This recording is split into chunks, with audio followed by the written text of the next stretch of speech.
कक्षा 11 की छात्र छात्राओं के लिए विषय हिंदी। श्री राम भक्ति काव्यधारा के प्रसिद्ध कवि गोस्वामी तुलसीदास द्वारा लिखित कवितावली। कवितावली में लंका दहन का वर्णन किया गया है।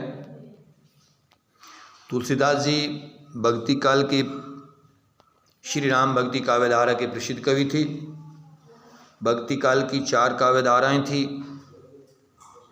पहले भी इस विषय पर वर्णन किया गया है।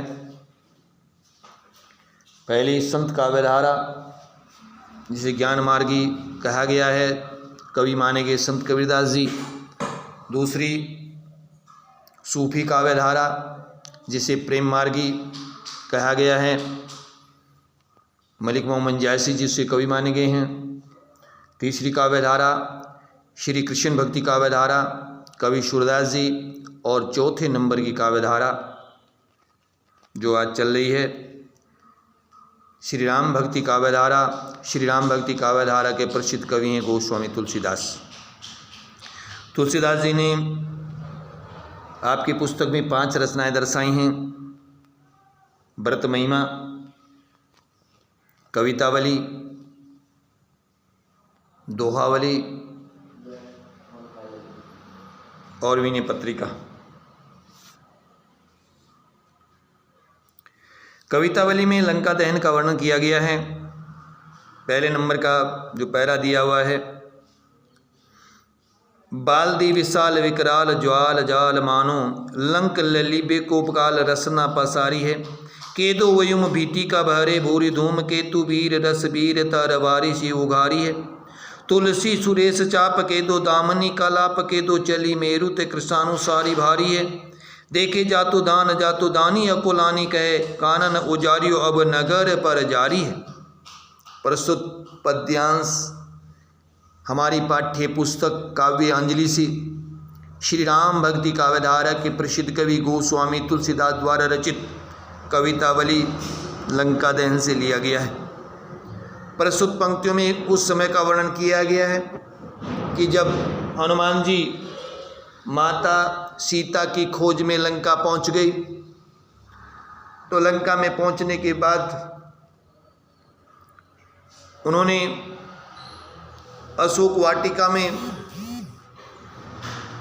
पहुंचे और अशोक वाटिका के बाद वहां पर उन्होंने अशोक वाटिका में तोड़फोड़ मचाई। राक्षस रावण के गुप्तचरों ने उन्हें पकड़ लिया और रावण के पास ले गए।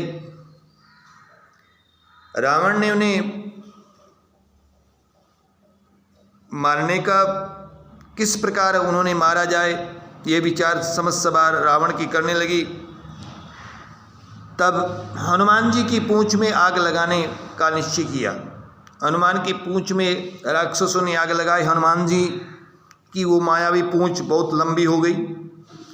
उसमें लंका का बहुत सारा वस्त्रों को और बहुत सारा तेल डाला गया। तब हनुमान जी की पूंछ में राक्षसों ने लंका में आग लगा दी गई।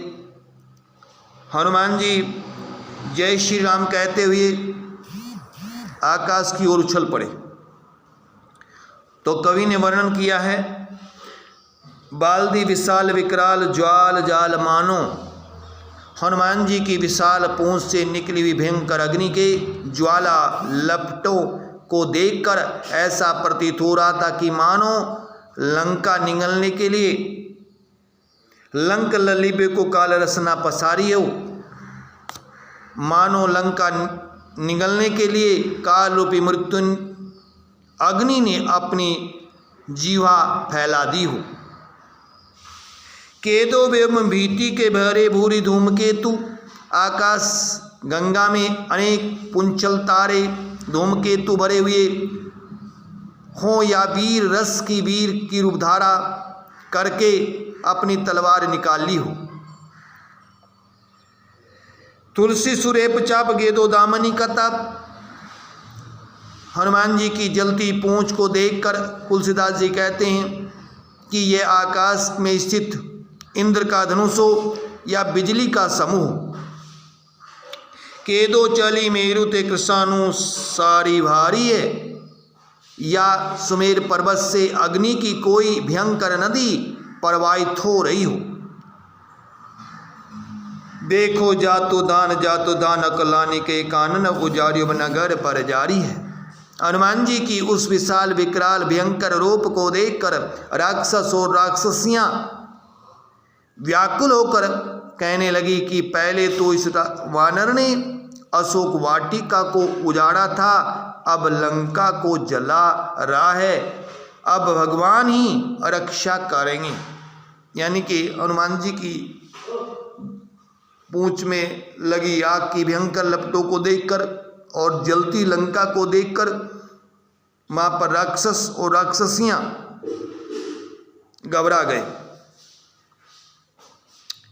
प्रस्तुत पंक्तियों में ब्रजभाषा दी गई है, मुक्तक काव्य शैली है, छंद घनाक्षरी का प्रयोग किया गया है, अलंकार उत्प्रेक्षा और संदेह मानवीकरण अलंकारों का प्रयोग किया गया है, गुण ओज दिया हुआ है। दूसरे नंबर का पैरा दिया है, हाट बाट कोट ओट अटनी आगारी पोरी खोरी खोरी दोरी दोरी दिनिये अति आगी हैं, भारत पोकारत सा भारत न कोई काहू व्याकुल जहाँ सो तहाँ लोग चली भागी है, बाल्दी फिरावे बार बार झर्रावे झरे बूंदियाँ सी लंक पंगिलाही पागी पागी है, तुलसी बिलोकी कुलानी जातु धानी कहे चित्रहू के कपीसुस निशाचर न लागी है।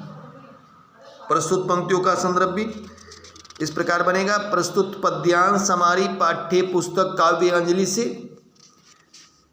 भक्ति काल के श्री राम भक्ति काव्यधारा के प्रसिद्ध कवि गोस्वामी तुलसीदास द्वारा रचित कवितावली से लिया गया है। प्रस्तुत पंक्तियों में कवि ने वर्णन किया है कि हनुमान जी एक स्थान से दूसरे स्थान पर, एक गली से दूसरी गली में, एक मकान से दूसरे मकान पर दौड़ दौड़ कर लंका को जला रहे हैं।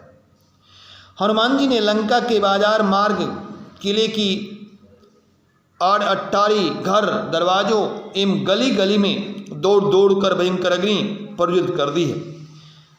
नगर वासी व्याकुल होकर मदद के लिए चिल्लाए पुकारने लगे हैं, कोई किसी को संभालने में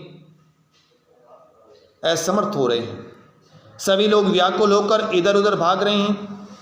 हनुमान जी पूंछ को घुमा घुमा कर बार बार उनसे अग्नि की लपटें झाड़ रहे हैं, जिससे आग की चिंगारियां बूंदों के समान झड़ रही हैं। उन्हें देखकर ऐसा लग रहा था मानो लंका को पिघलाकर उसकी अभी इसी समय भस्म कर देना चाहते हैं। तुलसीदास जी कहते हैं कि ऐसे भयानक दृश्य को देखकर राक्षस कह रहे हैं, तुलसी विलोकी अकुलानी जातु धानी कहे चित्रहू के कपीसो निशाचर न लागी है। तुलसीदास जी कहते हैं कि ऐसे भयानक दृश्य को देखकर राक्षसनियां व्याकुल होकर एक दूसरे से कहने लगी कि भविष्य में कोई राक्षस चित्र में बने हुए वानर से भी छेड़छाड़ नहीं करेगा। आज तो लंकावासियों ने प्रत्यक्ष वानर को छेड़ा, लेकिन भविष्य में आज के बाद कभी चित्र में भी वानर के देखकर ये लंकावासी कदापि नहीं छेड़ेंगे। प्रस्तुत पंक्तियों में राक्षसों की व्याकुलता एवं भय के भाव का चित्रण किया गया है। रस भयानक है, भाषा ब्रजभाषा का प्रयोग किया गया है, शैली मुक्तक काव्य दी गई है, घनाक्षरी छंद है, अलंकार, अनुप्रास, उपमा और उत्प्रेक्षा का प्रयोग किया गया, औज गुण दिया गया है।